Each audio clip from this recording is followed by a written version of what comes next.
ஓம் நமோ உச்சிஷ்டநாதாய நமோ. எல்லாருக்கும் வணக்கம். இதில் இன்றைக்கி ஒரு முக்கியமான ஒரு விஷயத்தை சிம்பிளாக கொடுக்குறேன். ஆனால் எல்லாத்துக்கும் ரொம்ப பெருசாக பலன்களை கொடுக்கும்.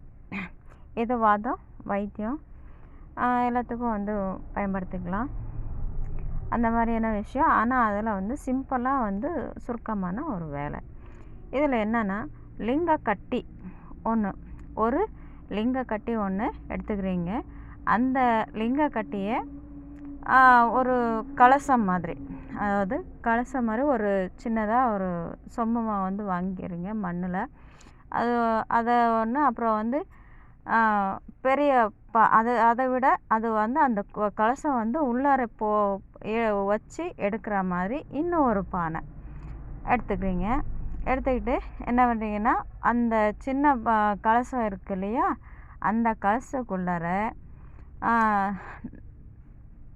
நண்டுக்கல் பற்பம் அதில் பாதி சொம்பில் அரை அளவுக்கு ஒரு பாதிக்கு பரவிட்டு அதுக்கு நடுவில் லிங்கக்கட்டு வைக்கிறீங்க. ஒரு லிங்கக்கட்டியை முதல்ல சுத்தி பண்ணி வச்சுருக்கணும். எலுமிச்சை பழ சாறில் 3 நாள், பாலில் ஒரு 3 நாள் வச்சு காய வச்சு எடுத்து வச்சுக்கணும். அதுக்கப்புறம் இந்த வேலை பார்க்கணும். அந்த சுத்தி பண்ண இது லிங்கக்கட்டு இருக்கும்ல, அதை எடுத்து நடுவில் வச்சுட்டு மேலே இன்னொரு வாட்டி அந்த பற்பத்தை ஃபுல்லாக அமுக்கி நல்லா அது ஃபுல்லாக்கி வச்சிடுறீங்க. ரைட்டா? அதை எடுத்து வச்சுருங்க. அடுத்து இன்னொரு பானை இருக்கா, அந்த பானையை நீங்கள் எடுத்துக்கிறீங்க. அதுலேயும் பாதி அளவுக்கு மணல், ஆற்று மணல் இருக்கு இல்லையா, அந்த ஆற்று மணல் அதை அந்த பெரிய கல்லெல்லாம் எடுத்துட்டு மணலை சுத்தமாக வச்சுக்கோங்க. வச்சுட்டு அதில் பாதி அளவுக்கு வச்சுக்கணும். வச்சுட்டு அதுக்கு நடுவில் இந்த சொம்பு இருக்கா, இந்த கலசம், அந்த கலசத்தை அதில் வைக்கிறீங்க. வச்சுட்டு சுற்றி மேலே அந்த கலசத்துக்கு மேலே ஃபுல்லாகவே மண்ணை நல்லா அமுக்கி ஃபுல் டைட்டாக இறுகின அளவுக்கு மணலை போட்டு ஃபுல் பண்ணுறீங்க. பண்ணிவிட்டு அது 7 செலமன் செய்யணும். 7 செலமன் நல்லா டைட்டாக இறுக்கி 7 செலமன் செய்கிறீங்க. செஞ்சுட்டு அதை தீயில வைக்கணும்.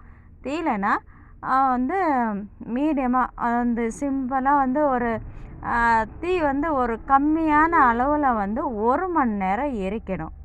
அதுக்கப்புறம் நார்மலாக 1 மணி நேரம் எரிக்கணும். அப்படியே கொஞ்சம் தீயை கொஞ்சம் கூட்டிக்க வேண்டியதான். சரியா? அதுக்கடுத்தா நல்லா வேகமாக வச்சிடுறீங்க. அது 1 மணி நேரம். வேகமாக வைக்கிறது அது 1 மணி நேரம். இப்படி 3 மணி நேரம் நீங்கள் எரிக்கணும். எரிச்சிட்டு அதை நல்லா குளிர விட்டுடுறீங்க. சரியா? குளிர விட்டு அதை செலமண் பண்ணியிருக்கீங்களா, அதை பிரித்து எடுத்தீங்கன்னா உள்ளார பானையில் கலசம் வச்சுருக்கீங்களா, அந்த அதுக்குள்ளார இருக்கா அந்த இதை நீங்கள் எடுக்கணும். லிங்கக்கட்டை எடுக்கும்போது என்னன்னா, அது வெள்ளையாக மாறி இருக்கும். அந்த வெள்ளையாக மாறி இருக்குமா, அதை எடுத்துட்டு நீங்கள் கல்வத்தில் போட்டு நல்லா அரைச்சி நைஸாக பொடி பண்ணி சலித்து ஒரு கண்ணாடி பாட்டிலில் போட்டு வைக்கணும். அப்போது அதை வச்சுக்கிட்டிங்கன்னா அதுதான் மருந்து. சரிங்களா? அது என்னென்ன நோய்களுக்கும் எப்படியெல்லாம் பலனளிக்கும்ன்றது நான் சொல்கிறேன், நோட் பண்ணிக்கோங்க. ரொம்ப நாள்பட்ட கால் கை வலிகள் தீரும். 63 வகையான ஜுரம் தீரும். எப்படி? 63 வகை ஜுரங்கள் தீரும். சரியா? தோல் சம்பந்தப்பட்ட நோய் தீரும். ஆண்மை குறைபாடுகள் முழுமையாக தீரும். அதாவது ஆணுக்கு வந்து எந்த ஒரு வகையான ஆண்மை குறைவாக இருந்தாலும் அது நீங்கும். 2வது ஆணுக்கும் பெண்ணுக்கும் இந்த மலடின்னு சொல்லுவாங்க, அந்த மலடி நீங்கும். சரியா? நரம்பு சம்பந்தப்பட்ட நோய்கள் தீரும். பெண்களுக்கு வெள்ளைப்படுதல் நீங்கும். நரம்பு தளர்ச்சி, கை கால் நடுக்கம், நரம்புகள், இந்த தோள்கள் சுருக்கங்கள், அப்படியே கை கால் நடுங்கிறது, இந்த அப்படியே நடுங்கிட்டே இருக்கும் எனி டைம், அந்த மாதிரி இதை நீங்கும். அதே மாதிரி பெண்களுக்கு கர்ப்பப்பையில் கட்டியும் இருக்கும், கொழுப்பும் கரைக்கும். கர்ப்பப்பையில் இருக்க சம்மந்தப்பட்ட நோய் சரியாகும். மேலெல்லாம் ஒரே அரைப்பாக இருக்கும், அவங்களுக்கும் அரைச்சிக்கிட்டே இருக்கும், மேலெல்லாம் சுறுசுறுன்னு இருக்கும். இந்த மாதிரியான பிரச்சனைகள் நீங்கும்.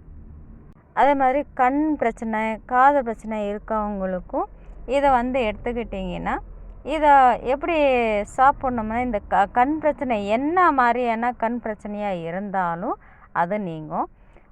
இதில் பெரிய அளவு ஒன்றும் இல்லை, ஒரு அரிசி அளவுக்கு இதை எடுத்துக்கணும். அதாவது இந்த இப்போ நீங்கள் பொடி பண்ணியிருக்கீங்க இல்லையா, அதை ஒரு அரிசி அளவுக்கு நீங்கள் எடுத்துக்கிறீங்க. அதை எடுத்துக்கிட்டு ஒரு தேன் கொஞ்சம் விட்டு நல்லா கையில் இது பண்ணிக்கிட்டு, இல்லைன்னா ஒரு வெத்தலையில் கூட வச்சு தேன் வச்சுட்டு, இந்த ஒரு அரிசி அளவுக்கு மருந்து எடுத்து அதில் வச்சு அப்படியே நல்லா மென்று சாப்பிட்டுக்க வேண்டியதான். ஒரு நாளைக்கு ஒரு தடவை சாப்பிட்லாம். சரியா? அது உங்களுக்கு பிரச்சனை அதிகமாக இருக்குன்னா இன்னொரு தடவை நைட்டு கூட சாப்பிட்லாம், ஒன்றும் பிரச்சனை இல்லை. இது இவ்வளோ பிரச்சனையும் சரியாகும். இது 48 நாளும் நீங்கள் தொடர்ந்து சாப்பிட்ணும். இதில் எந்த ஒரு இதெல்லாம் இது இவ்வளவு வேலைகள் யார் பார்க்குறாங்க வைக்கிறாங்க அப்படின்னாலும், உங்களுக்கு ஈஸியாக வேணும்னா நம்மக்கிட்டேயும் அந்த பொருளுங்கள் வேணும் அப்படின்னு சொன்னீங்கன்னா, உங்களுக்கு தேவைப்பட்டால் அதை நம்ம தயார் பண்ணி கூட உங்களுக்கு நீங்கள் இருக்கிற இடத்துக்கே சேரும். அதை எடுத்து சாப்பிட வேண்டியதுதான். சரிங்களா? ஆனால் இந்த பொருளுங்கெல்லாம் நம்மக்கிட்டே இருக்குது, நாமளே தயார் பண்ணி, அதுவும் நீங்கள் சொன்னால் மட்டும்தான், கேட்டால் மட்டும்தான் இந்த பொருளுங்களை நாங்கள் ரெடி பண்ணி கொடுக்குறோம். நீங்கள் ஃபோன் நம்பருக்கு நீங்கள் ஃபோன் பண்ணுங்கள். இதை நாங்கள் மருந்தாக நாமளும் செய்கிறோம், செஞ்சு கொடுக்குறோம். அதே மாதிரி கிளாஸும் இருக்குது. எல்லா மாந்திரிக விஷயங்கள், வாத வேலைகளும் எதுவாக இருந்தாலும் நம்ம கிளாஸு இருக்குது. ஜாதக ரீதியும் ஜாதகங்களும் பார்க்குறோம். நீங்கள் கால் பண்ணி கூட பேசிக்கலாம், இல்லைன்னா நேரடியாக கூட வரலாம். வகுப்பு போய்கிட்டே இருக்குது. உங்களுக்கு ஒரு மாதத்துலேயும் வகுப்பு நடக்கு, வாரத்துலேயும் வகுப்பு எடுக்கு. அந்த கிளாஸ்லேயே நீங்கள் ஜாயின் பண்ணுறவங்க தான் பண்ணிக்கலாம். என்ன மாதிரியான பிரச்சனைகள் இருந்தாலும் நாங்கள் செஞ்சு கொடுக்குறோம். நீங்கள் கற்றுக்கிறவங்க தாராளமாக கலந்துக்கோங்க. நன்றி.